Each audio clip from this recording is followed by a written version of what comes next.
विघ्नहर्ता श्री गणेश, श्री गणेश, श्री गणेश।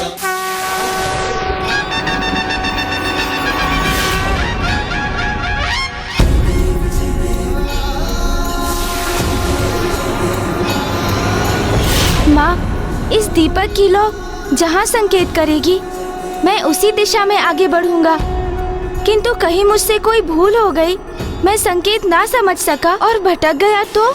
पुत्र, मेरी ज्योति तो तुम्हें सदा उचित दिशा का निर्देश देगी, इसीलिए यदि तुम भटक भी गए तो तुम चिंता मत करो पुत्र।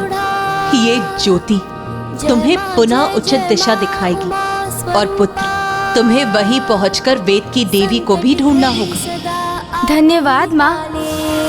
मूषक जी, वो देखिए कच्छर नगर। दीपक की लौ हमें उसी दिशा में बढ़ने का संकेत दे रही है। माँ ने भी मुझे इसी नगर के विषय में सजग किया था। इसमें तो अनेकों असुरों का वास है, जो सभी दुर्गमासुर की सेवा का असुर है। यहाँ अनेक असुर है और वो किसी भी बाहरी जीव को इस नगर में प्रवेश करने की अनुमति नहीं देते। तो फिर हम इस नगर के भीतर कैसे जाएंगे प्रभु? वो मुझ पर छोड़ दीजिए। उचित है। महाराज, वो दिखने में एक बालक अवश्य प्रतीत होता है, परंतु वो अत्यंत शक्तिशाली है। उसने मेरी क्या दुर्दशा कर दी, देखिए महाराज।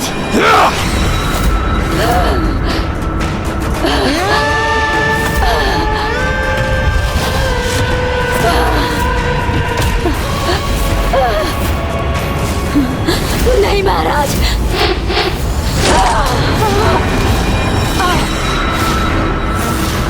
मोर, मैंने तुम्हें पहले ही सावधान किया था कि इस ज्योति के प्रति आकर्षित मत होना, बस उसे बुझा देना। किंतु तुमसे इतना भी ना हुआ। मुझसे ही भूलो कि मैंने एक कीट पतंगे को भेज दिया उस ज्वाला को नष्ट करके, किंतु अब नहीं। अब मैं उससे भी अधिक शक्तिशाली और विशाल भयंकर असुर को भेजूंगा। छायासुर, छायासुर, छायासुर।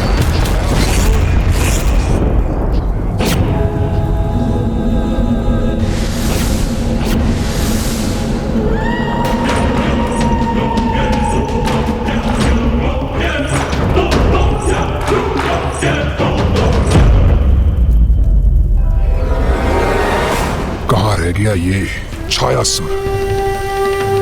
मुझे स्वयं ही देखना होगा उसे।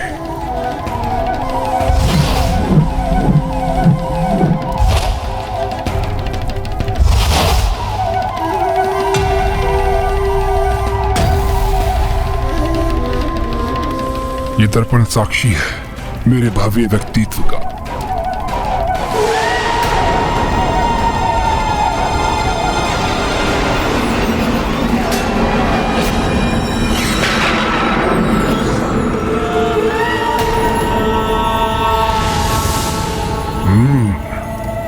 छायासुर की छाया है ये, जो होते हुए भी किसी के अस्तित्व को होते हुए भी लुप्त कर देती है। आपने मुझे बुलाया महाराज? हाँ, बुलाया है, अवश्य बुलाया है तुम्हें। आओ छायासुर, आओ।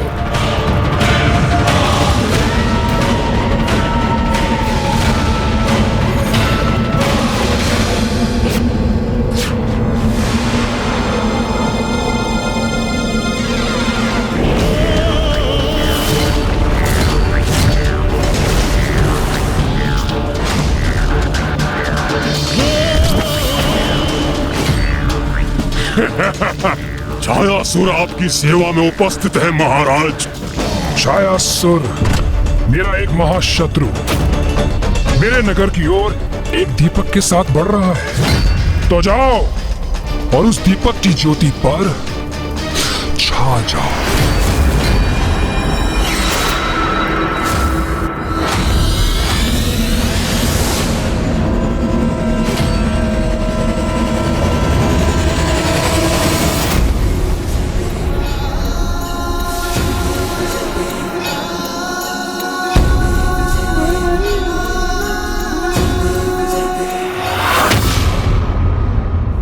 महाराज ने कहा था उनका शत्रु नगर में प्रवेश करने वाला है, किंतु यहाँ जो भी आएगा इसी प्रवेश द्वार से आएगा, क्योंकि कच्छर नगर में प्रवेश करने का तो कोई और मार्ग ही नहीं है। तो मैं यहीं स्थित रहकर निगरानी रखता हूँ।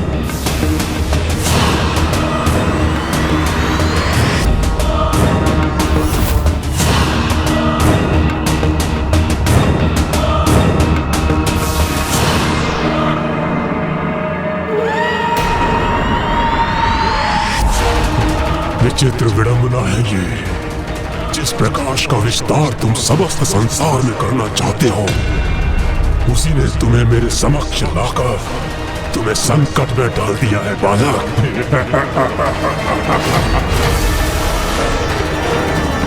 मूषक जी, आराम से चलिए, समय लगेगा तो लगने दीजिए, किंतु हमें कोई देख ना सके मूषक जी।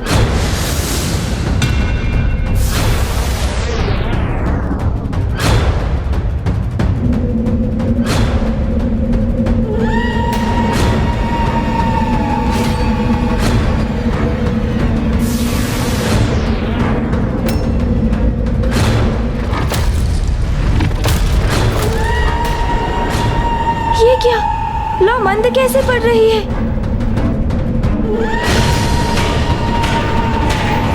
किंतु ये कैसे संभव है?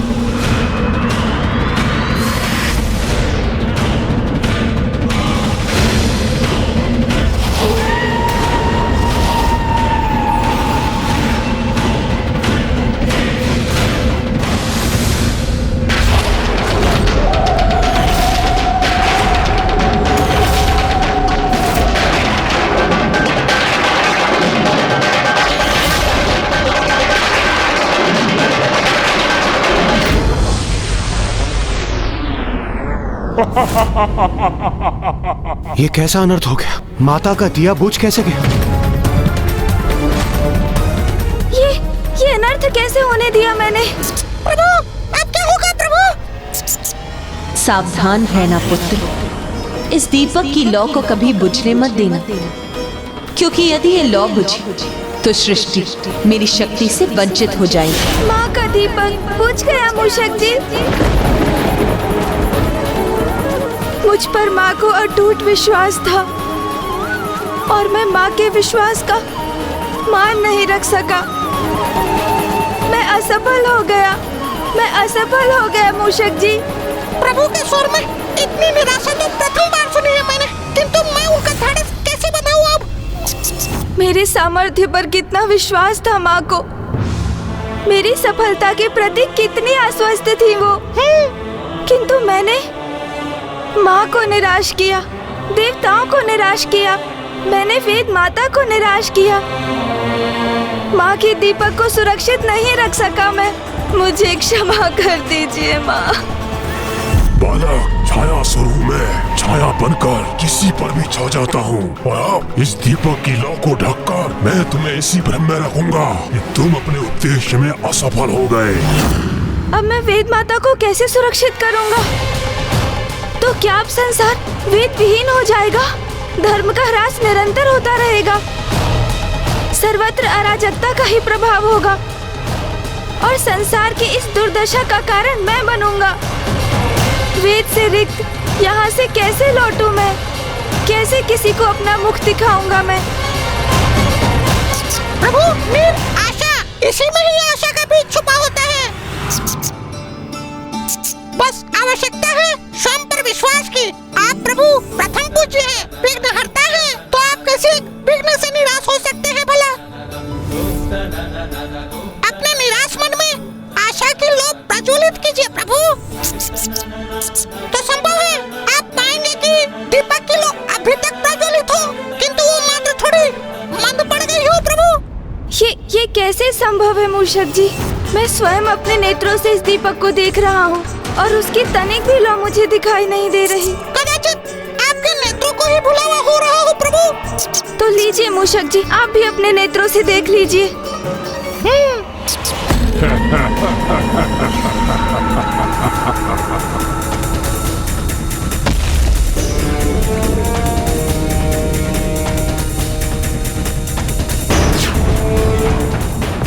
मुझे सावधान रहकर दीपक के ऊपर पूर्ण रूप से स्थित रहना होगा।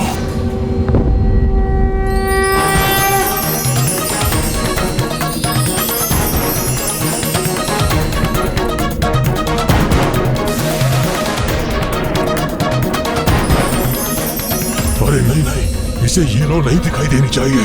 मैं पुनः पूर्ण रूप से ढक देता हूँ इसे।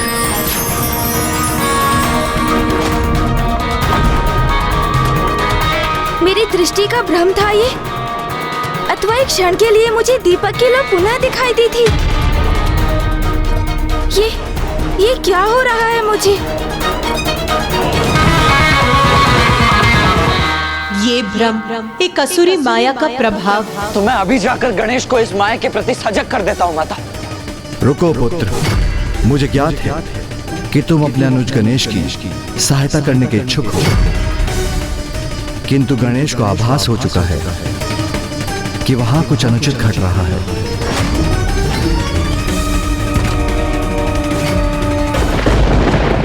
प्रभु, अब तो मैं भी निराश हो गया हूँ।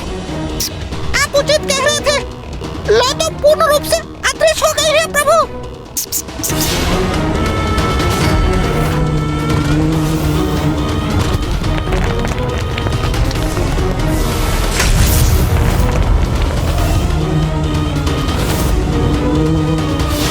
नहीं, अभी माँ के दीपक की लौ मुझे दिखाई देना कोई भुलावा नहीं था, क्योंकि वो लौ तो जिसके अस्थिर होने से संपूर्ण पृथ्वी कंपित हो उठी थी, वो आज अदृश्य हो गई, किंतु उसका कोई दुष्प्रभाव नहीं हुआ।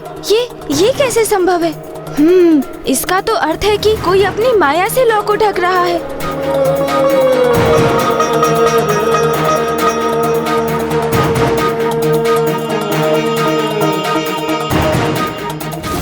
ये बालक अपनी सूंड मेरी ओर क्यों ला रहा है? मुझे बहुत स्थिर रहने की आवश्यकता है।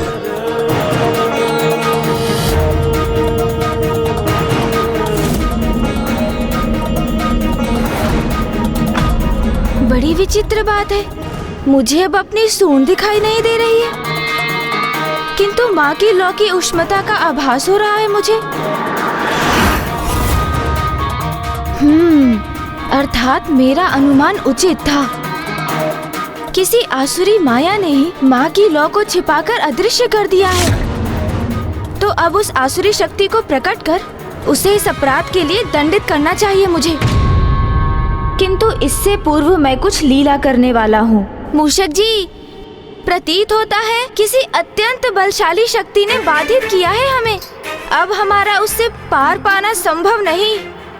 हम पराजित हो चुके हैं मूषक जी।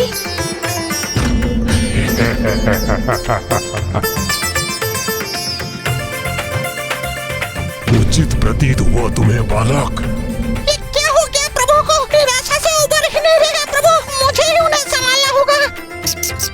ऐसा मत कहिए प्रभु। ये तो स्वीकार करना ही होगा मूषक जी कि कोई विशेष माया ही माँ के दीपक की ज्योति को बुझा सकती है। ये तो आपने उचित कहा प्रभु।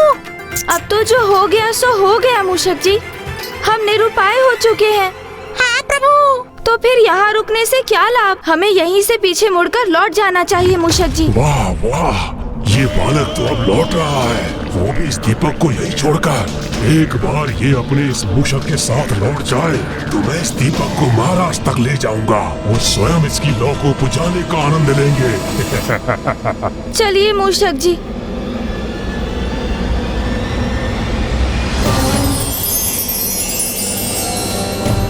मूषक जी, देखिए मूषक जी, दीपक की लौ तो पुनः प्रज्वलित हो गई। हाँ प्रभु। अरे ये क्या हो गया मुझसे? अपने स्थान से अस्थिर क्यों हो गया मैं? चमत्कार! ये तो चमत्कार है प्रभु।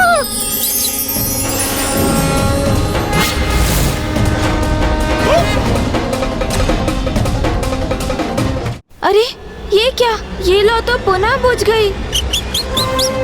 मूषक जी, मेरा अनुमान तो ये था कि कोई अत्यंत सामर्थ्यवान असुर इस घटना के पीछे है, किंतु क्या प्रभु? किंतु कदाचित भूल थी वो मेरी, क्योंकि यदि वो इतना समर्थ है मूषक जी, तो उसके प्रभाव से इस लौ को एक ही बार में बुझ जाना चाहिए ना? ये लौ तो कभी बुझती है और कभी पुनः प्रज्वलित हो जाती है।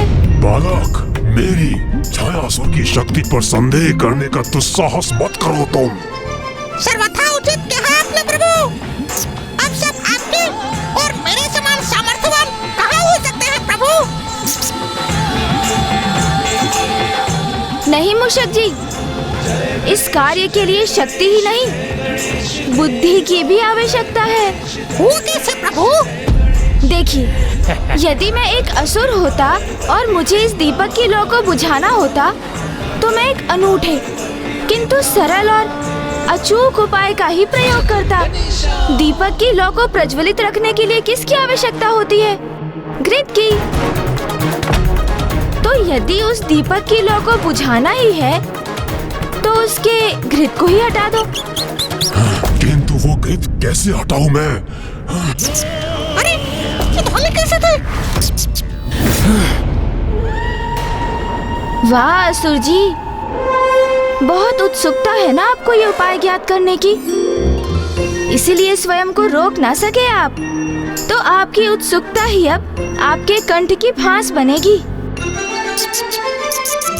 चतुर चतुर चतुर चतुर ये तो अत्यंत उत्तम प्रश्न किया है आपने मूषक जी। मैंने कब ये प्रश्न पूछा प्रभु से? अच्छा, समझ गया। ये अवश्य प्रभु की कोई युक्ति है। दीपक को घृत से रिक्त करने के लिए तो दीपक को उलटना होगा ना?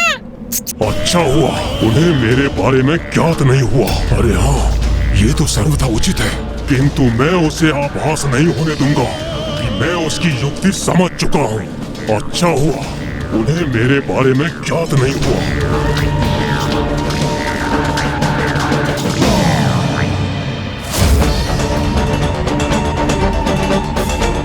मुझे क्या देख पा रहा है ये? नहीं, ये कैसे देख सकता है मुझे? मुझे विचलित नहीं होना चाहिए, संयत रहना चाहिए। पकड़े जाने का भय तो है, किंतु एक बहुत सरल उपाय है।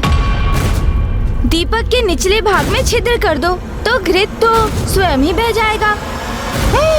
उचित है। बहुत सरल हो तुम बालक। अभी तक तो मैं दीपक को ढक कर ही रख रहा था, किंतु अब तुमने मुझे इसकी लौ को सदा के लिए बुझाने का उपाय सुझा दिया। अब देखो मैं क्या करता हूँ।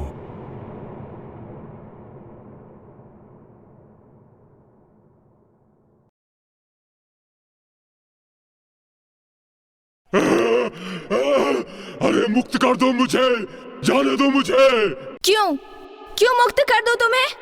तुम मेरे माँ की दीपक की लौ को बुझाना चाहते थे, दुष्ट पापी। उस लौ को जो ज्ञान, आयु और उससे भी अधिक स्वयं परमात्मा की प्रतीक है। तुम्हें ज्ञात भी है कि प्रज्वलित दीपक को बुझाना कितना अशुभ होता है। प्रभु, मैं तो मात्र एक सेवक हूँ और अपने स्वामी असुरराज दुर्गमासुर की आदेश का पालन कर रहा था।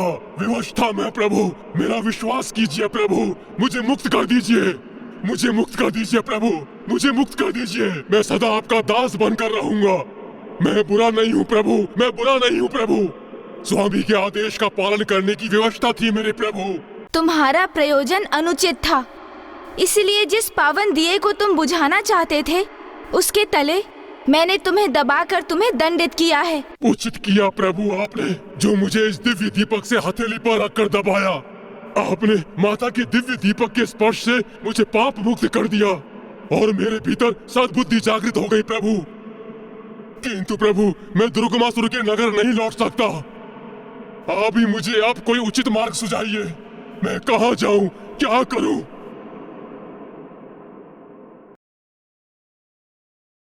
तो उचित है, आज से तुम्हारा स्थान दीपक के नीचे होगा छायासुर। दीपक के तले अंधकार के प्रतिस्वरूप पुत्र गणेश ने छायासुर का भी कल्याण कर दिया। छायासुर, दीपक के नीचे तुम्हारा अंधकार इस बात का प्रतीक होगा कि अंधकार रूपी माया सदैव हम पर अपनी छाया डालने की ताक में हमारे साथ रहती है, किंतु हमें सदैव सजग रहकर माया के अंधकार रूपी माया जाल से स्वयं को सुरक्षित रखना चाहिए, क्योंकि यदि एक बार भी भूल हुई तो अरिष्ट वर्गों के प्रकोप के कारण हमारा पतन क्षण भर में हो जाएगा। अर्थात एक छोटी सी भूल भी हमारे संपूर्ण जीवन का सर्वनाश कर सकती है। प्रभु, आपने मुझ पर कृपा कर एक पावन स्थान प्रदान किया है, इसलिए मैं भी आपकी सेवा करने के लिए तत्पर हूँ। प्रभु, मुझे बताइए, आप दुर्गमासुर के नगर में क्यों प्रवेश करना चाहते हैं? दुर्गमासुर ने वेद माता का हरण किया है। मैं उन्हें ही ढूंढकर दुर्गमासुर से मुक्त कराने जा रहा हूँ छायासुर। यदि मैं स्वयं आपको वेद माता तक ले जा सकता तो अवश्य ले जाता प्रभु, किंतु मुझे इतना ही ज्ञात है कि वेद माता को बंधक बनाकर किसी अत्यंत गुप्त स्थान पर रखा है दुर्गमासुर ने। आप चिंता मत कीजिए छायासुर, माँ की दीपक की लौ हमें यहाँ तक ले आई है तो वो हमें आगे का मार्ग भी दिखाएगी। किंतु आगे का पथ बहुत दुर्गम होगा प्रभु। जिस नगर में आप प्रवेश करने वाले हैं वहाँ पग पग पर भयंकर असुर आपके लिए संकट उत्पन्न करेंगे। वो असुर बड़े ही दुष्ट और रक्त पिपासु हैं और रात्रि में तो उनकी शक्तियों में और भी वृद्धि हो जाती है। आप सावधान रहिए प्रभु। धन्यवाद छायासुर। अब मैं किसी भी प्रकार से दुर्गमासुर तक पहुंचकर वेद माता को मुक्त करा कर ही रहूंगा।